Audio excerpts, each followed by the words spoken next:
ओम गणेशाय नमः। ओम नमः शिवाय। मैं निखिल ज्योतिषाचार्य आप सभी का मेरे चैनल पर पुनः स्वागत करता हूं। आशा करता हूं कि आप सभी स्वस्थ होंगे। महादेव की कृपा आप सभी पर सदैव बनी रहे। ये वीडियो कर्क यानी कि कैंसर के लिए एक बहुत महत्वपूर्ण वीडियो है, क्योंकि ये वीडियो है आने वाले सप्ताह यानी कि 6 से 12 मई 2024 के साप्ताहिक राशिफल के बारे में। कैसा रहेगा आने वाला सप्ताह कर्क के लिए। जो मेरा साप्ताहिक राशिफल होता है वो चंद्रमा की गति पर आधारित होता है। चंद्रमा नवग्रहों में से सबसे तेज भागते हैं। 2.25 से 2.5 दिन में उनके राशि में बदलाव आ जाता है, राशि परिवर्तन हो जाता है। तो स्वाभाविक है जब वो इतनी तेज राशि बदलेंगे तो 7 दिनों में यानी कि एक हफ्ते में अलग अलग भावों में रहेंगे, अलग अलग राशियों में जाएंगे, अलग अलग ग्रहों के साथ उनके संबंध बनेंगे, दृष्टि द्वारा, योग द्वारा, युति द्वारा। तो इन सब चीज़ों का क्या प्रभाव आपके जीवन पर पड़ सकता है, यही आधार मेरे साप्ताहिक राशिफल का होता है। चंद्रमा मन के कारक होते हैं और जिस भाव में जाते हैं उसको एक्टिवेट कर देते हैं। इसलिए डे टू डे एक्टिविटीज़ पर चंद्रमा का बहुत प्रभाव होता है, चंद्रमा के गोचर का बहुत प्रभाव होता है। तो इस वीडियो में हम इन्हीं सब चीज़ों की चर्चा करेंगे, क्या क्या पॉजिटिव और नेगेटिव हो सकता है। यदि आपकी लग्न राशि या चंद्र राशि कर्क है, दोनों ही गाइडेंस के लिए अवश्य इस राशिफल को देख सकते हैं। मेरे हिसाब से लग्न राशि से ज़्यादा सटीकता आती है। शुरुआत करते हैं। सर्वप्रथम चंद्रमा 6 तारीख को आपके 10वें भाव में ही आकर विराजमान हो जाएंगे, यानी कि आपके मेष राशि में शाम के 5:30 बजे, और 8 तारीख शाम के 7 बजे तक यहीं पे उनका गोचर रहेगा। चंद्रमा आपके लिए इम्पॉर्टेंट खैर सभी के लिए होते हैं, आपके लिए ज़्यादा हैं क्योंकि लग्नेश भी हैं। तो लग्नेश होने के नाते जब वो आपके 10वें भाव में बैठेंगे तो वो राजयोग बनाएंगे, यानी कि उच्च कोटि का एक योग बनता है, और करियर के भाव में है तो अच्छा है। लेकिन प्रॉब्लम थोड़ी सी ये है कि यहाँ पर सूर्य के साथ भी हैं, तो ये अमावस्या योग बन जाता है, उसकी चर्चा करेंगे। लेकिन यहाँ पर उनकी शुक्र से युति भी है जो आपके लाभेश हैं और केंद्र के स्वामी हैं। तो करियर में आगे बढ़ने का अवसर अवश्य मिलेगा। करियर में धन प्राप्ति एक्स्ट्रा हो सकती है, करियर में लाभ हो सकता है, लाभकारी सिचुएशन उत्पन्न हो सकती है, आगे बढ़ने की सिचुएशन उत्पन्न हो सकती है, क्योंकि लाभ स्थान के स्वामी शुक्र के साथ ही लग्नेश की युति हो रही है। लेकिन ये जो अमावस्या योग है ये थोड़ा सा विघ्न उत्पन्न करेगा। क्यों?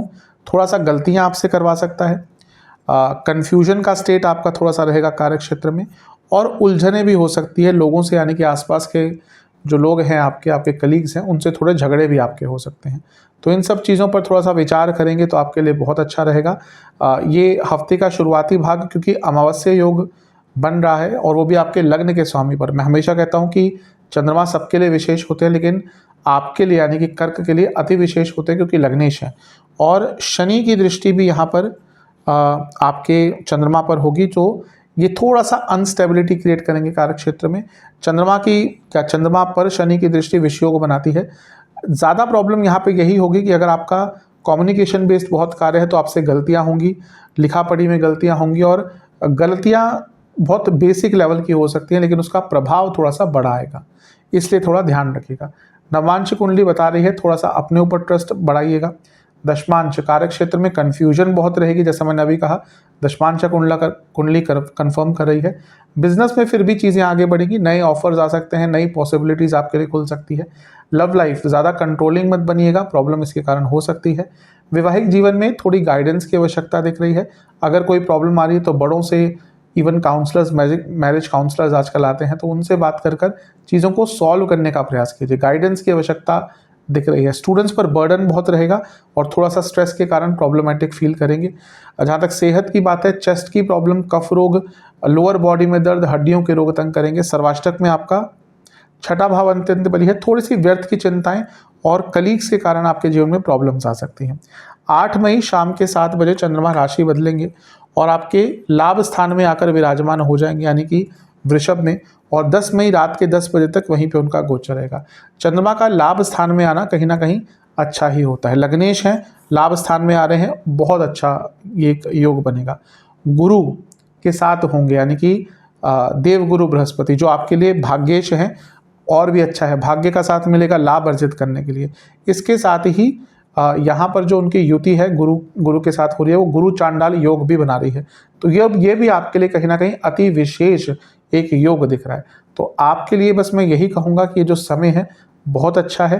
हफ्ते का शुरुआती भाग भी ठीक ही था, लेकिन यहाँ पर थोड़ी सी प्रॉब्लम्स शुरुआती भाग में ग्रहण के कारण अमावस्या दोष के कारण आ सकती थी, लेकिन यहाँ पर बहुत सुंदरता, बहुत शुभता, हर प्रकार से आपके लिए अच्छा ही योग दिख रहा है।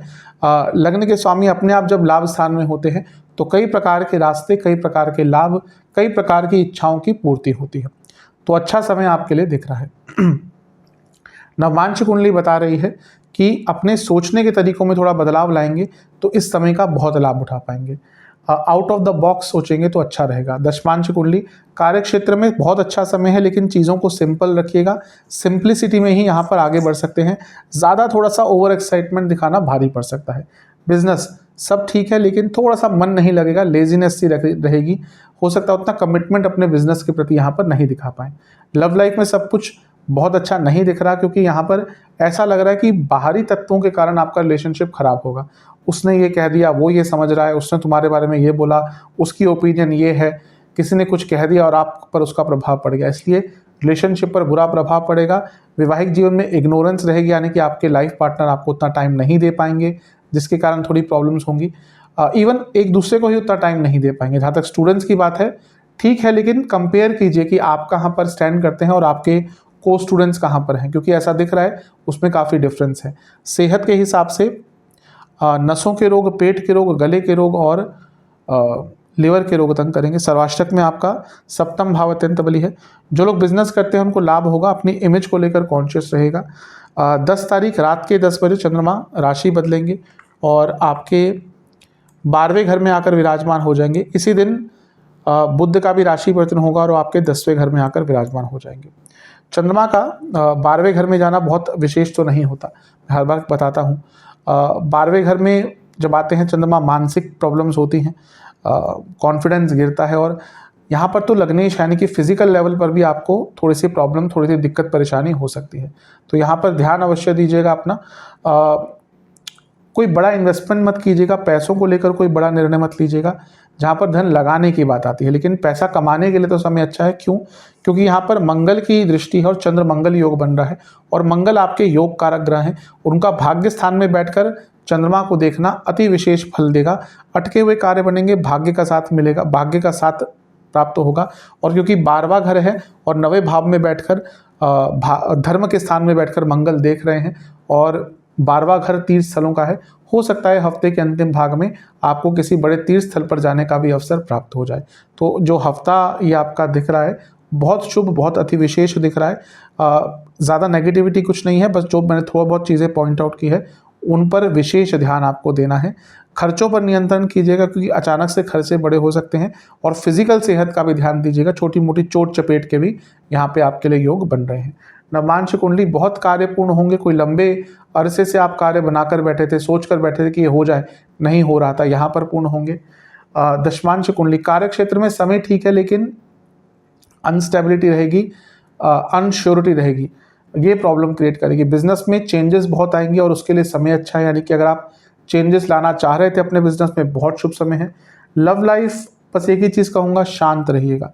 जितना कम बोलेंगे उतना अच्छा रहेगा, जितना रिएक्ट करेंगे उतना प्रॉब्लम होगा। वैवाहिक जीवन बहुत अच्छा समय है, चीज़ों को सुधारने का समय है।